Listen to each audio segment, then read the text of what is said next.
여러분 안녕하십니까? 태풍으로 주춤하던 경북 동해안의 적조가 다시 무서운 기세로 확산되고 있습니다. 황토살포 같은 비상 방제 작업에도 불구하고 고밀도의 적조가 계속되고 있는데 급기야 그동안 미뤄오던 양식고기의 긴급 방류까지 시작됐습니다. 장성훈 기자입니다. 적조가 뒤덮어 검붉게 물든 포항 앞바다. 어선들이 총동원돼 매일같이 황토를 뿌리는데도 적조 생물은 어류가 폐사할 수 있는 3, 4천 개체, 최대 10,000개체까지 나오고 있습니다. 지난 주말 포항에서 양식 물고기가 다시 잇따라 폐사하면서 양식장들은 24시간 비상근무 체제에 재돌입했습니다. 어민들은 적조가 장기화될 경우 양식업뿐만 아니라 어선업도 큰 타격을 받게 된다며 걱정입니다. 50마일, 60마일 정도 대여섯 시간 나가서 조업을 해오는 중에 이런 적조물을 만나게 되면은 그 화로로 살려오면은 보통 가치가 3,000원, 4,000원이면 이게 죽어서 선으로 팔게 되면 한 5, 600원밖에 안 됩니다. 이에 따라 경상북도와 경북 도의회까지 적조 현장을 방문해 고충을 듣고 모든 지원을 약속했습니다.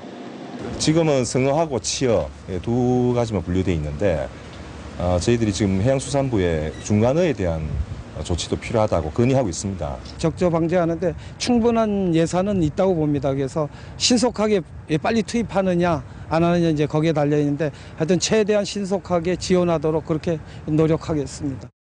상황이 긴박하게 돌아가자 포항시는 적조로 고기가 죽기 전에 보상금을 지급하고 방류하는 이른바 긴급 방류를 시행하기로 결정했습니다. 이에 따라 해상 가두리 양식장에 조피볼락 치어 16만 마리를 이미 방류한 데 이어 앞으로 모두 90만 마리를 긴급 방류할 계획입니다. 국립수산과학원은 동해의 수온이 25도 아래로 떨어지지 않고 있어 고밀도의 적조가 장기화될 수 있지만 이번 주를 고비로 적조의 확산세가 조금씩 수그러들 것으로 예상했습니다. MBC 뉴스 장성훈입니다. 대구의 분양시장이 워낙 뜨겁다 보니 한동안 지지부진했던 재건축과 재개발 단지에 아파트 공급이 본물 터지듯 쏟아지고 있습니다. 최근 견본주택을 공개한 한 재건축 아파트 단지는 대구 시내 중소형으로는 최고 분양가를 경신했습니다. 권윤수 기자가 취재했습니다. 대구의 한 아파트 견본주택 앞에 분양 상담을 받으려는 시민들이 길게 줄을 서 있습니다. 재건축 단지다 보니 일반 공급은 281가구밖에 되지 않고 분양가가 중소형으로는 대구 사상 최고인 3.3제곱미터당 1,260만 원을 기록했는데도 분양 열기는 뜨겁기만 합니다. 여기는 오픈 전부터 실수요자는 물론 많은 고객들이 문의를 하고 있어 이곳 대구 수성구 아파트의 인기를 실감하고 있습니다. 올 하반기 대구 중구에서만 재건축 단지 2곳에서 분양을 하는 등 그동안 사업 추진이 지지부진했던 재건축 재개발 단지에서의 아파트 공급이 본물을 이루고 있습니다. 정부가 재건축 초과이익 환수를 3년 더 유예해주기로 하고 재건축 조합원 1인 1가구제가 폐지되는 등 재건축 재개발이 유리해졌기 때문입니다.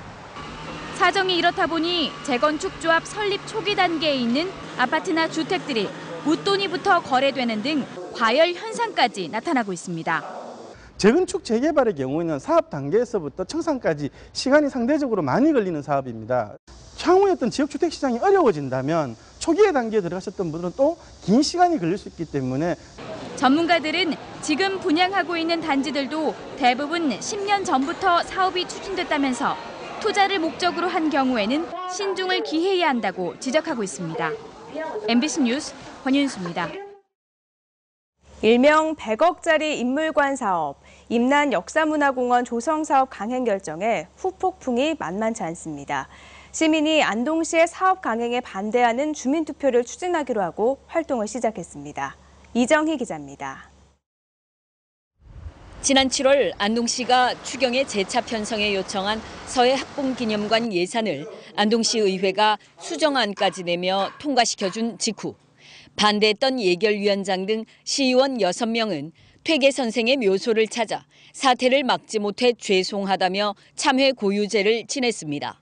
서해 학봉묘에는 이름을 팔아먹지 말라는 내용의 항의 문구가 게시됐고 학봉 김성일 선생의 후손인 한 30대는 대시민 사과문에 이어 시의원 전원에게 예산 통과 이유를 묻는 내용 증명을 발송했습니다. 독립운동 기념관 규모의 대지 면적으로 따지면 2.5배 크기에 딱 한 분만 기리기 위한 사업이잖아요. 제가 문중의 일원이지만 상식이 있다면 이거는 이상한 거다. 안동시의 사업 강행에 반대하는 주민투표까지 추진됩니다. 주민투표 준비위원회가 꾸려져 발기인 공개 모집에 들어갔습니다. 최대 100명까지 발기인을 모집한 뒤 오는 8일 주민투표 추진위원회를 정식 발족한다는 계획입니다. 우리의 의견을 찬성 또는 반대로 직접 나타낼 수 있는 겁니다. 그게 바로 주민투표고 저희들은 이번에 그런 사안이 된다고 보는 겁니다. 안동 지역 유권자의 10%인 13,900여 명이 서명하면 주민투표를 청원할 수 있고 유권자 3분의 1, 4만 6천여 명이 투표해 과반수 이상 반대하면 안동시의 사업 추진은 어렵게 됩니다.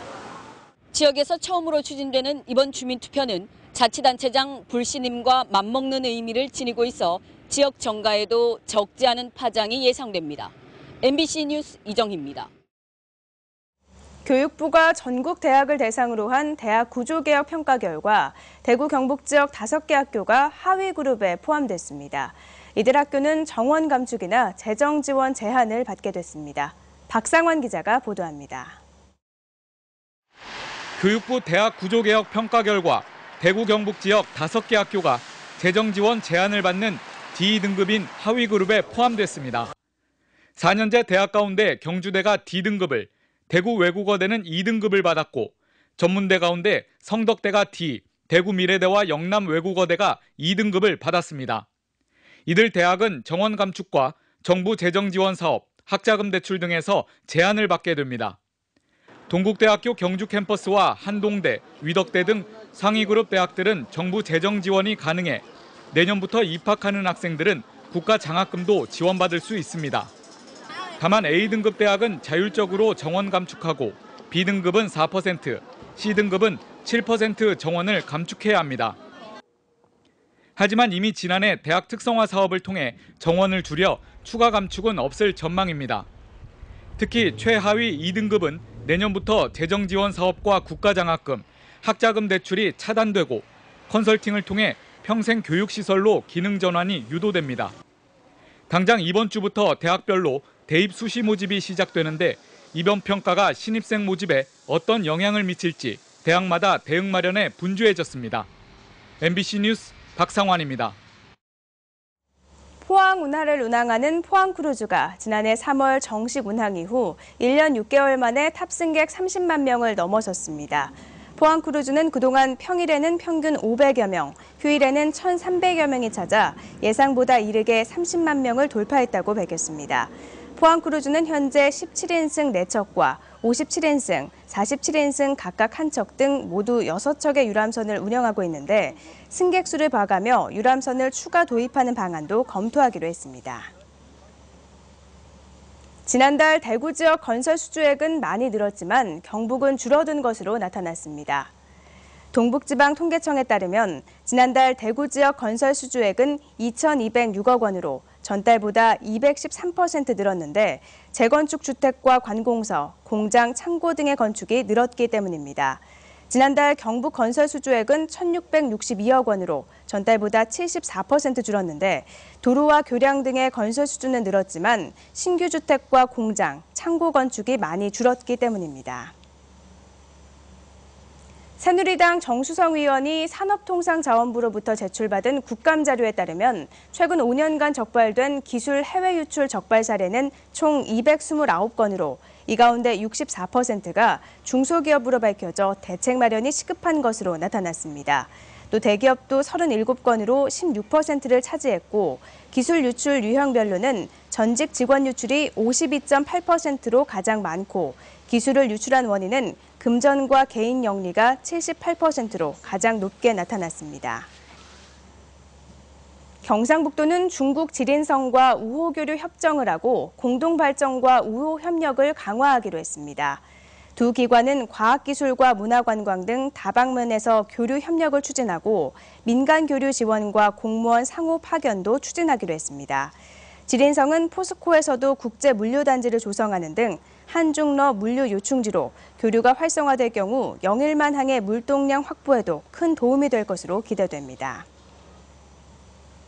포항시 장학회가 올해 장학생 선발 계획을 장학회 홈페이지 등에 공고했습니다. 포항시 장학회는 1인당 대학생 408명에게 200만 원, 고등학생 168명에게 50만 원 등 모두 576명을 선발해 9억 원의 장학금을 지급할 계획입니다. 선발 기준은 대학교 우수 장학생은 학업 성적 50%, 생활 정도 50%를 반영하고 특기 장학생은 수상 실적과 생활 정도 등으로 평가합니다.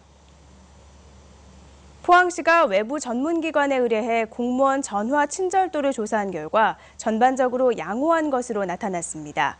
지난달 13일부터 한 달간 본청과 읍면동 등 95개 부서를 대상으로 한 조사 결과 농업기술센터 기술보급과와 남구보건소 보건관리과 등 조사 대상 부서의 57%인 54개 부서가 매우 우수로 나타났고 28개 부서가 우수, 1개 부서가 개선 필요로 파악됐습니다.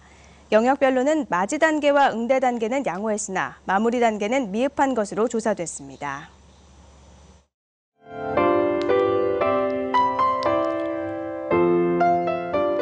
네, 오늘 아침 외출하실 때는 우산을 꼭 챙기셔야겠습니다. 현재 경북 동해안 지역에서는 비가 내리고 있는데요. 이 비를 뿌리고 있는 먹구름이 예상보다 빠르게 북동진을 하고 있어서요. 낮부터는 비의 양이 차츰 줄겠습니다. 오후 6시쯤에는 완전히 소강 상태를 보이겠습니다. 내리는 비의 양은 최대 30mm가량이 되겠습니다. 동해안에서는 돌풍과 함께 천둥 번개가 치는 곳이 있겠습니다. 특히 동해 남부 해상을 중심으로 요란한 천둥 번개가 예상이 되는데요. 동해 전해상에 짙은 안개도 낄 것으로 보여서 항해나 조업하시는 분들은 각별히 조심하셔야겠습니다. 자세한 지역 날씨 알아보겠습니다. 오늘 경북 동해안 쪽은 종일 비가 내리면서 다소 선선하겠습니다. 아침 기온은 20도로 시작했는데요. 낮 최고 기온은 포항과 영덕, 경주 24도가 되겠습니다. 울릉도와 독도도 종일 비 소식이 있는 가운데 선선한 하루 되겠습니다. 아침 기온 울릉도 19도, 독도 21도로 시작해서요. 낮 최고 기온은 22도가 되겠습니다. 동해 전해상에는 비와 함께 강한 동풍이 불겠습니다. 바다의 물결은 1에서 3m로 일겠습니다. 네, 내일은 다시 맑은 하늘 보이겠습니다. 낮 기온도 조금 오르겠는데요. 요즘 오락가락하는 날씨에 건강관리 주의하셔야겠습니다. 날씨였습니다. 이상으로 포항 MBC 뉴스투데이를 마칩니다. 고맙습니다.